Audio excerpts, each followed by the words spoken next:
Intinya seperti itu. Untuk apa? Supaya kita selamat daripada fitnah, nggak terjerumus ke dalam fitnah. Karena kalau sudah masuk fitnah, takutnya kita nggak selamat. Gitu.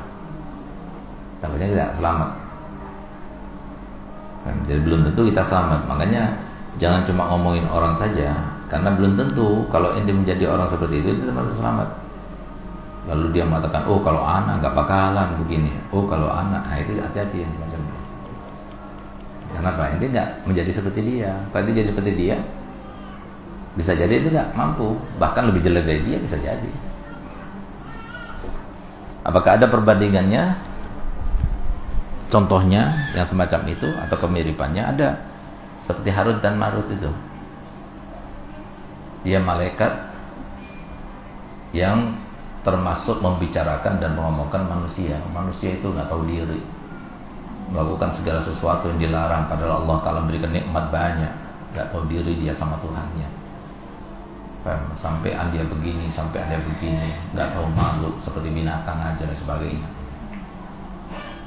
Akhirnya kata Allah Ta'ala, ya kamu berbicara begitu kan kamu tidak diberikan syahwat. Kalau kamu diberikan syahwat, maka mungkin kamu akan melakukan seperti mereka lakukan.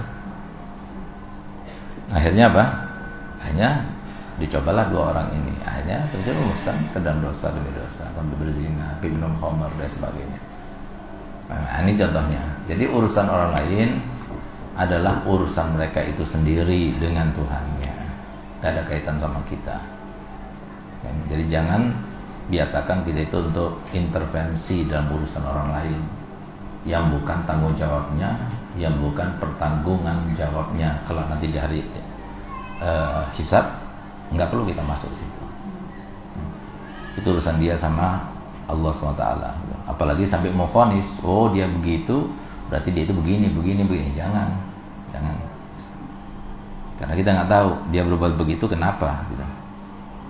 Nah, jadi kalau Allah sudah berkehendak orang lain itu bermaksiat, mau bagaimana caranya supaya dia itu lepas daripada takdirnya Allah, nggak bakal bisa. Nah, jadi jangan sampai kita itu mencela dia karena perbuatan maksiatnya. Karena perbuatan maksiat yang dilakukan itu adalah sesuatu di antara yang ditakdirkan oleh Allah SWT kepada dia. Nah, itulah agama itu seperti itu. Jadi sulit.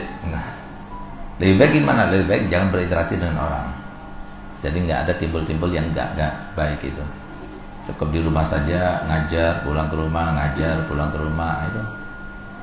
Nah, kalau sudah ngobrol sama orang, pagi arisan, apalagi ini, wah itu terus macam-macam itu.